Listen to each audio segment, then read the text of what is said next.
Me and my sisters didn't get along, and I could never understand why. They bullied me, tormented me for a long time as a kid. They would dress me up like a girl, telling me that I should have been a female so that I could fit in because nobody wants a brother. They would tell me hateful things because I love to eat. They hurt, they teased, they ridiculed. It was terrifying. Despite my mother doing her best, she was never home long enough to enforce the rules because she had to take care of us. She had to keep us alive and food in the house and a roof over our heads.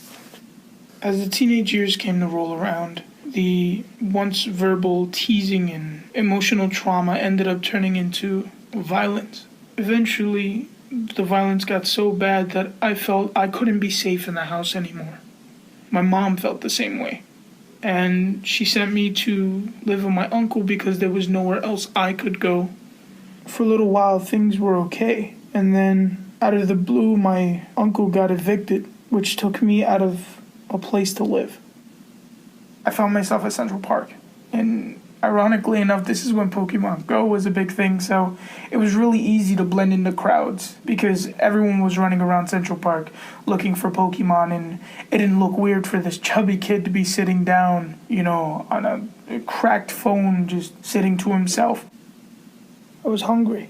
I didn't have any money for food, and I found myself at McDonald's, and this group of teenage kids was asking if anyone wanted the food that they weren't going to eat because they didn't want to throw it away, and they ended up leaving it by the door. I waited a couple of minutes before I took it.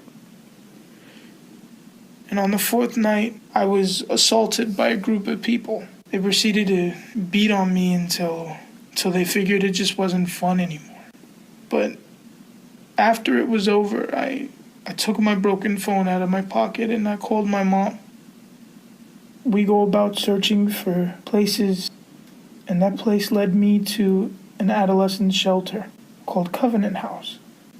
I find myself with friends, not camouflaging myself in my pain, but embracing it and finding connections.